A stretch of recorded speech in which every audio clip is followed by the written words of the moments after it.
Olá pessoal, tudo bem? Estamos aqui curtindo os últimos dias de outono, o inverno aqui na porta já. Vamos continuar a falar sobre o Papa Francisco e essa hipótese incrível do último Papa, segundo consta nas profecias de São Malaquias. Daqui a pouco nós vamos continuar a bater um papo sobre isso, ok? Até já!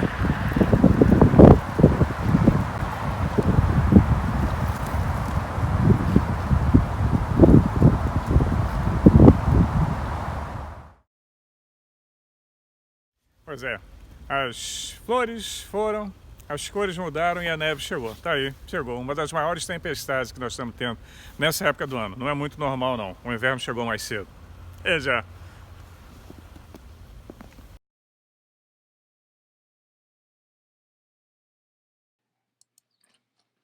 Olá pessoal, estamos de volta. Como vocês viram ali nas imagens iniciais do vídeo, o inverno chegou.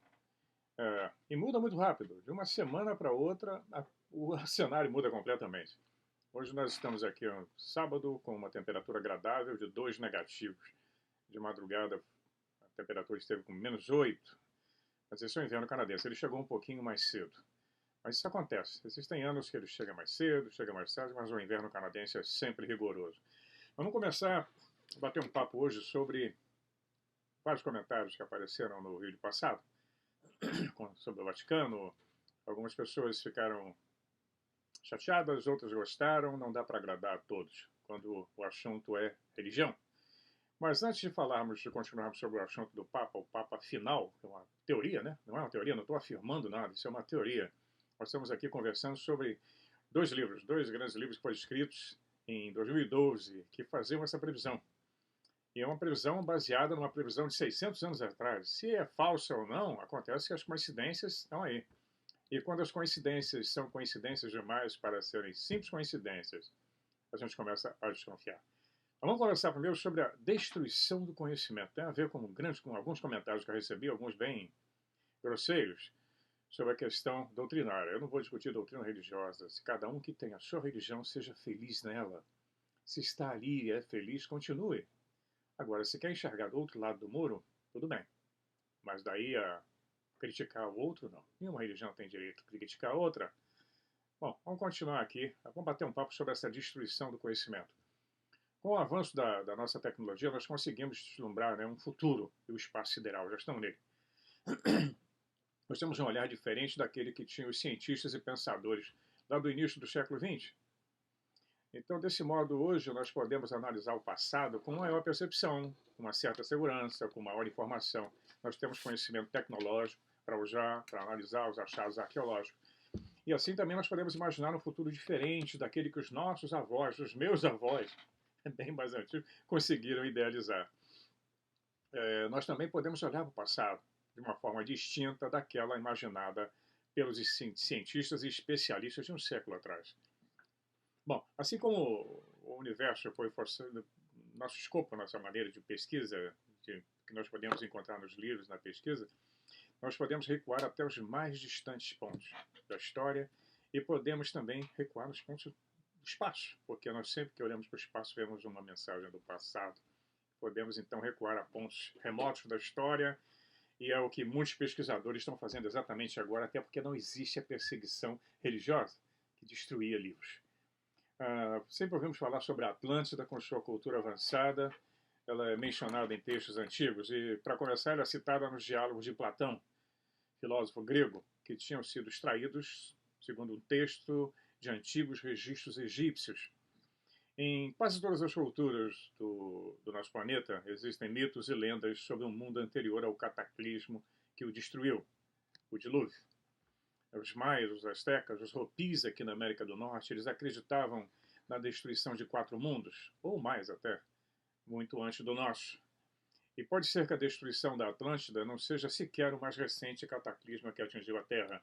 A Terra sofreria sucessivos cataclismos no decorrer da sua história. E aquela civilização que sobrevive em cima dos escombros da última, levando algum conhecimento e alguma coisa que eles não entendem e transformaram em culto cargo. Entre os livros mais conhecidos do mundo, nós temos a Bíblia, o Mahabharata, o Alcorão, o Tao Te Ching, Todos eles mencionam cataclismos e antigas civilizações destruídas. Antigas civilizações e a história a respeito delas preenche milhares, centenas de milhares de volumes de livros que eram sempre guardados em bibliotecas espalhadas pelo mundo na antiguidade. E muitas das bibliotecas antigas eram tão vastas, tão grandes, que ficaram famosas entre os historiadores locais. Pois é, a Biblioteca da Alexandria é uma das mais famosas. É o exemplo mais conhecido. Infelizmente, é que é fato é que ao longo da nossa história, bibliotecas e arquivos imensos foram deliberadamente destruídos. Segundo o famoso astrônomo Carl Sagan, que todo mundo conhece, existia um livro intitulado A Verdadeira História da Humanidade nos Últimos 100 mil anos, e encontrava-se no acervo da Biblioteca de Alexandria. Infelizmente, esse livro, como milhares de outros, foi queimado por cristãos fanáticos do século III. Isso é histórico. Os exemplares que se salvaram foram queimados alguns séculos depois pelos muçulmanos, para aquecer a água de banho. Se é verdade ou não, mas eles foram queimados, sim. Todos os textos chineses antigos foram destruídos em 2012 a.C. por ordem do imperador Qin Shi Huangdi, que é o construtor da famosa Muralha da China. Enormes lotes de textos antigos, praticamente tudo que dizia respeito à história da China antiga e do mundo, a filosofia e a ciência, foram apreendidos e queimados. Bibliotecas inteiras foram destruídas, inclusive a Biblioteca Real. Em algumas das obras de Confúcio e de Mencius também desapareceram nessa devastação de conhecimento. Felizmente, alguns livros sobreviveram porque algumas pessoas os ocultaram em cavernas subterrâneas e em muitas obras foram escondidas em templos, como os taoístas se esconderam, e até hoje são religiosamente mantidos e preservados. Isso acontece no mundo inteiro. Nós já vimos os manuscritos do Mar Morto, né? Foram descobertos em cavernas, porque senão teriam sido destruídos. Os conquistadores espanhóis, são famosos também, eles destruíram todos os códices maias que encontraram. Destruíram tudo. Dos muitos milhares de livros encontrados, tem-se conhecimento de apenas 3 ou 4 existentes no mundo. Imagina, tem a famosa história de La Noche Triste, quando a ordem do Papa foi destruir tudo e queimar. E o que eles conseguiram com uma eficiência de quase 100%. Tal como as seitas cristãs fanáticas do século III, o imperador Qin Shi Huangdi, né? Esses não foram os únicos. Nós temos nos tempos modernos. A Europa e o Mediterrâneo mergulharam na infame Idade das Trevas, a época da Inquisição, quando a Igreja Cristã sofreu seu primeiro cisma após uma série de concílios, a começar pelo de Nicéia no ano de 325. O último patriarca da Igreja primitiva, Nestório, foi deposto pelo concílio de Éfeso no ano de 431, sendo banido para a Líbia e provocando o deslocamento da igreja nestoriana para o Oriente. Ou seja, todo cristão brigando entre eles. O conflito dizia a respeito da antiga doutrina cristã da reencarnação e a ideia de que Cristo teria natureza dupla. Jesus seria um mestre, enquanto Cristo seria o arcanjo Melquisedeque. E com isso deu uma cisma, deu uma quebradeira, saiu pancadaria nessa época. Então, nesse ímpeto, né, por ordem imperial, todos os livros do Império Bizantino foram destruídos, exceto a nova versão da Bíblia que nós conhecemos hoje, autorizada pela Igreja Católica. A Biblioteca de Alexandria foi destruída nessa época quando a matemática e filósofa Hipátia foi arrastada de sua carruagem dilacerada por uma multidão que depois se dirigiu à biblioteca e a incendiou. E assim teve início a supressão da ciência, a supressão do conhecimento. Isso particularmente no nosso passado remoto. O conhecimento tem sido suprimido ao longo dos últimos 2000 anos. Às vezes, quando se diz que a história é escrita pelos vencedores das guerras e não pelos perdedores, e tendo em vista a quantidade de propaganda política e reconhecidamente bélica que ainda é tida como história popular no século XX, em pleno século XX, XXI, nós deveríamos realmente examinar boa parte da nossa história antiga. A nossa história antiga é que tem os segredos. Sabendo dessa supressão, é espantoso que alguns textos antigos que sobreviveram abordem, com efeito, civilizações superavançadas e cataclismos que as destruíram. Do mesmo modo, falam de sábios que viviam em harmonia com a terra e com o funcionamento natural de todas as coisas, viviam em harmonia com a natureza. Em algum momento do passado remoto, porém, o homem perdeu a harmonia com a natureza e uma catástrofe atingiu todo o planeta. Nós temos aí um paralelo incrível com o mito da Atlântida. Mas essa introdução do vídeo foi para mostrar a vocês o quanto os livros são importantes. É claro que num país como o Brasil, os livros são caros, extremamente caros. Na Europa, aqui na América do Norte, no Canadá, você compra livros bem baratos. A facilidade é muito grande, tem uma biblioteca em cada bairro, completa, com tudo, digitalizada. Só a biblioteca da Universidade de Toronto tem mais de 15 andares. É uma coisa incrível. Então, quando alguém fala que livro não traz conhecimento, que você não deve lá ler tal livro, desconfie. Essa pessoa quer ter domínio sobre você, quer te dominar. Ninguém é dono da verdade, nem dono da razão. Mas sem o conhecimento nós não vamos chegar lá. Aí o título do meu canal, Enigma, buscando respostas. Eu não tenho respostas. Eu estou buscando. E talvez a gente nunca encontre algumas respostas. Mas a procura dela, isso é importante, que cada um de nós exerça o seu livre-arbítrio, o seu direito de pesquisar e de duvidar. E não aceitar. São nós que criamos. E todas as pessoas podem controlar seus próprios destinos. Cada um é dono do seu narizinho e faz o que bem entender, mas depois vai ter que colher o que plantou. A crença é que todo mundo tem algo a ver com a criação ou a perpetuação do universo físico. O sofrimento humano e a dor e a escravidão são doenças sociais e não têm propósito nenhum construtivo e nem permanecem no caminho da salvação e da liberdade. A recuperação espiritual e a salvação são inteiramente do indivíduo e é ele que deve alcançá-la por seus próprios esforços automotivados. Eu sou responsável pelo que eu faço. O termo Maverick, para quem não sabia, é um carrão que tinha no Brasil, né? Eu gostava muito, nunca pude comprar. Mas agora também não quero nem de graça. Bebe muita gasolina, mas era um carrão. O termo Maverick vem do Velho Oeste americano. Ele denotava qualquer animal que pastasse, tal como uma vaca ou um cavalo, que não tivesse a marca do seu proprietário. A palavra vem do proprietário de um rancho chamado Samuel Maverick. Ele viveu de 1803 a 1870. E ele se recusou a marcar seus bezerros. Esses animais sem marcas eram apelidados de Mavericks, e qualquer um que fosse encontrado solto era considerado de propriedade de ninguém. E daí veio a definição que hoje nós estamos usando. Um Maverick é uma pessoa ou uma organização que não é de propriedade e nem é marcada por alguém, mas atua de maneira independente, geralmente uma quebra de convenção estabelecida. As religiões Mavericks são aquelas que têm quebrado o dogma tutelar e têm tentado uma abordagem prática e científica da salvação espiritual. Embora no passado nenhuma religião Maverick trouxesse uma recuperação espiritual em grande escala, elas, não obstante, mantiveram viva a esperança. Talvez um dia nós consigamos chegar lá, mas elas estão aí. As religiões Maverick lembram bem a cena do filme Matrix, em que Neo tem que escolher entre a pílula vermelha ou a pílula azul. E ser Maverick é não ser rotulado. É por aí. Mas agora vamos começar então a falar sobre o Papa. O Papa Francisco causa polêmica no mundo inteiro. Ele tem só causado polêmica. Surpreendentemente. Ele não tem se alinhado muito com os problemas africanos, com os problemas que surgem em outros lugares do mundo, e está focado na Amazônia, focado na mudança climática, se alinhando com países comunistas, etc. Ninguém sabe qual vai ser a próxima jogada, nós só podemos especular. Não adianta dizer que nós não temos nada a ver com isso, porque vai afetar todo mundo, ocidental pelo menos.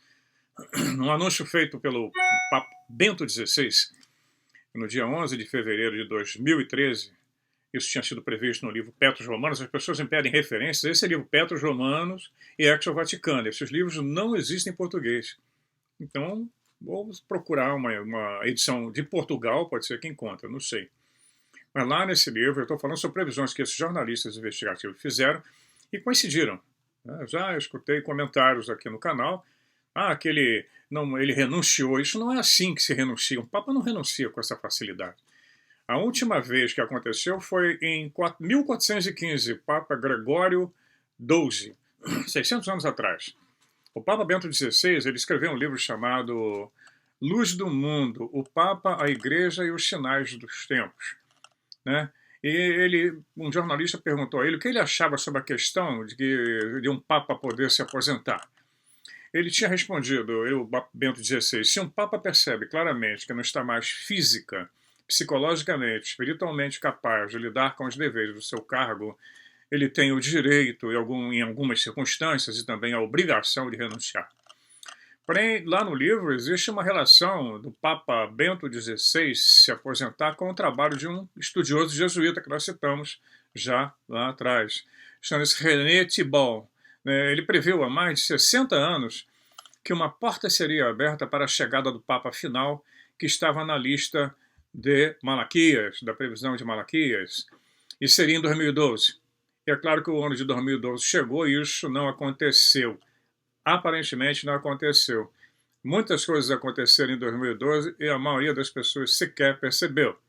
Ninguém percebeu. Muitas coisas aconteceram.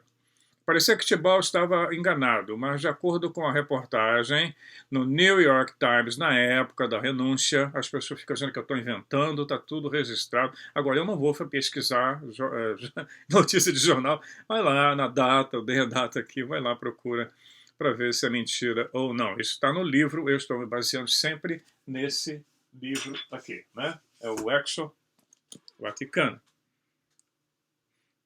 Ok? Então nós estamos comentando sobre isso. E o que é interessante é que as coisas se encaixam, né? A demissão do Bento XVI demorou muito tempo sendo planejada. Ela não foi feita naquele dia do anúncio. Ela foi planejada um ano antes.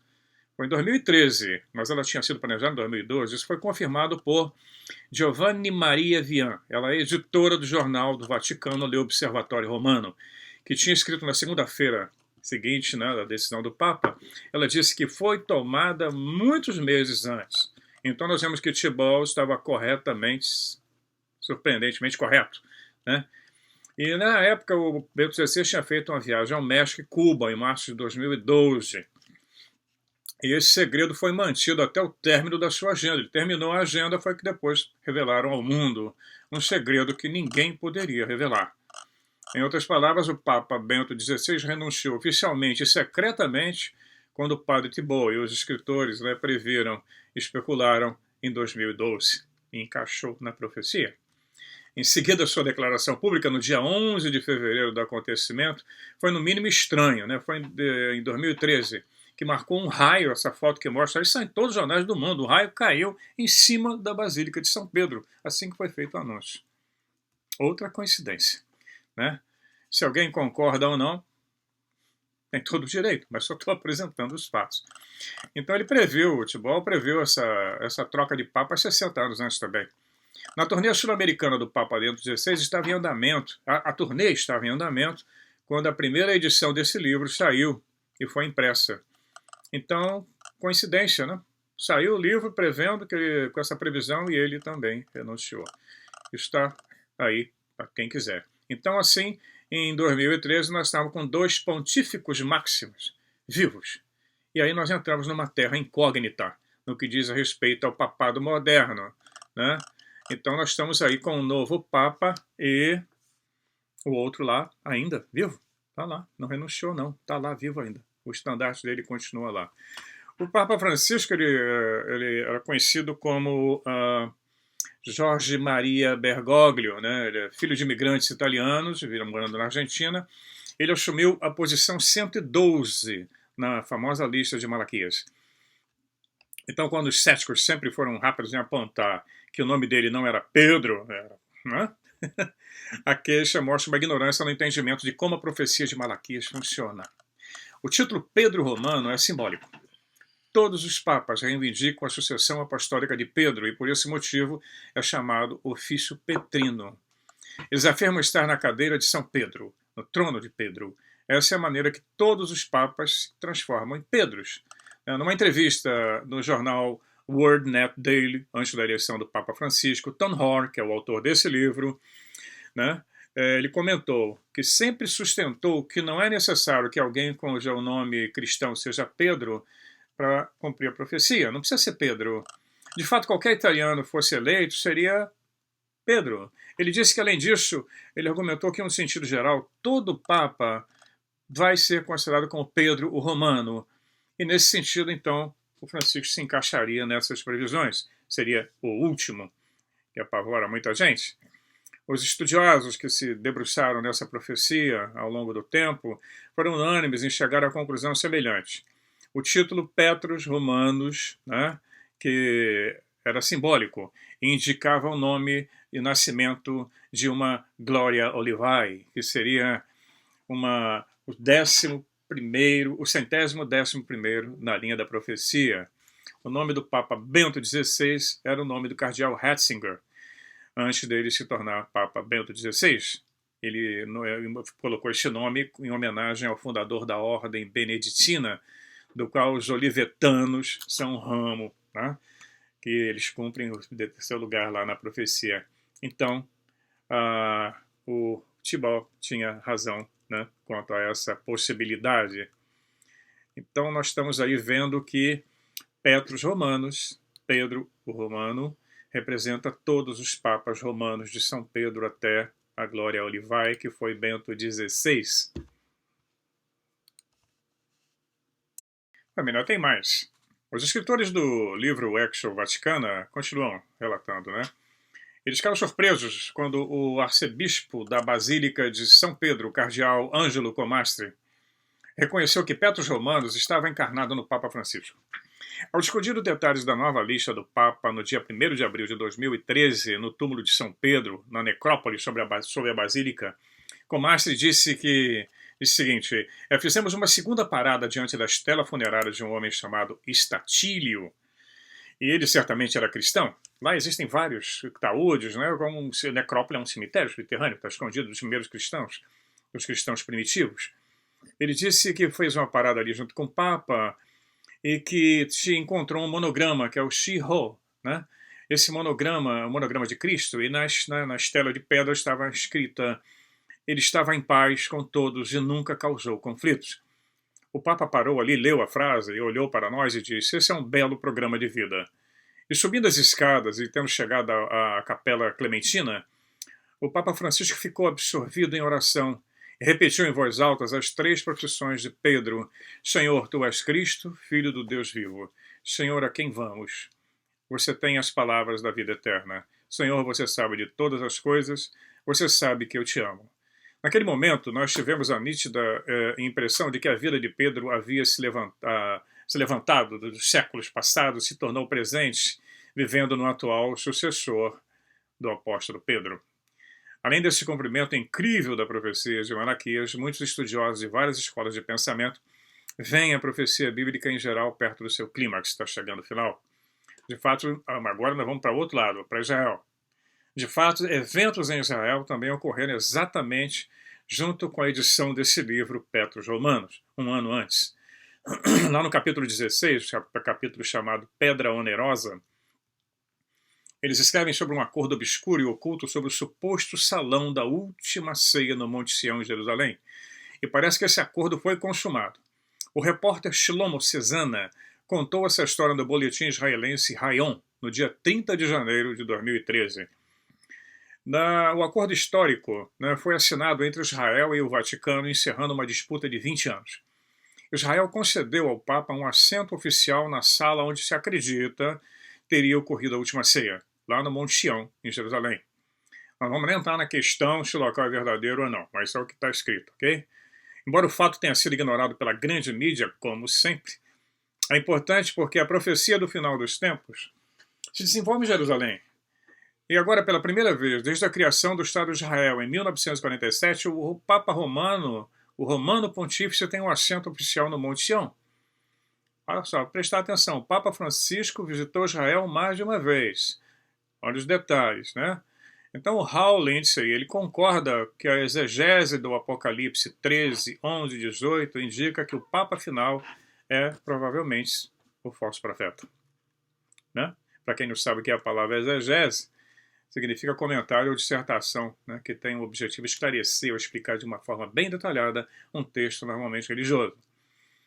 Então nós estamos aí com uma bela de um mistério, um jogo de xadrez incrível, e as pedras estão sendo movimentadas. Nesse agora 2019, e o Papa já prometeu que vai realizar uma grande reunião em 2020 com líderes mundial para algum tipo de pronunciamento que me parece será bombástico, né? Então nós vamos ver que o sistema religioso, no livro de Apocalipse também, João descreve que haverá uma queda da igreja, né, e o sistema, supõe, baseado em Roma, vai desabar, que vai abrir o caminho para a ascensão de uma pessoa, que será então o anticristo. E o anticristo, o falso profeta, mais tarde vai se voltar contra a própria igreja e vai destruir o sistema religioso e a cidade de Roma. Essa seria a profecia. Bom, se as previsões de São Malaquias estão realmente certas, a segunda besta, chamada de falso profeta, no livro de Apocalipse 16, 13, 19, 20 e 20, 10, pode muito bem ser o Papa Francisco no papel de Petrus Romanus, que involuntariamente ou não levará o mundo a adorar o dragão. Curiosamente, seu homônimo, São Francisco de Assis, concordaria. O cardeal argentino Jorge Mário Bergoglio, Papa Francisco, escolheu esse nome Francisco, né, primeiro em homenagem a São Francisco de Assis, e para ressaltar, o nome de São Francisco de Assis era Francesco di Pietro de Bernardone, tem o Pedro aí. É um título que pode ser visto com precisão como Pedro Romano, na linha final da profecia dos papas. E desde a fundação do catolicismo, a Igreja Católica tem Petrus, como rocha da Igreja. Segundo a tradição, ele foi o primeiro Papa, né? Roma era um império e uma cidade, de modo que a ascendência italiana de Bergoglio satisfaz o aspecto romano, né? Nós temos aí uma série de informações, uma série de coincidências que nos deixam bastante material para pensar, para especular. Vamos esperar, porque as coisas estão acontecendo, né? Vamos continuar a falar sobre esse assunto antes de voltar para o Egito Antigo, os Anunnakis, e o que deve acontecer até 2022. Tem muita previsão para esses 2 anos que nós estamos esperando aí. Mas antes disso eu queria aproveitar e agradecer a todo mundo que está se inscrevendo no canal. Fantástico, tem sido impressionante. Eu não consigo mais responder a todos os comentários, infelizmente não dá. Eu quero agradecer a todos vocês de coração. Sejam bem-vindos. A proposta do canal é essa, é um bate-papo. Infelizmente nós não conseguimos bater um papo, pessoalmente seria quase que impossível, só dentro de um mundo quântico. Mas na medida do possível eu respondo algumas das perguntas, outras eu vou respondendo ao longo dos vídeos. Mais uma vez, muito obrigado a vocês, sejam bem-vindos. Estejam à vontade. Até a próxima.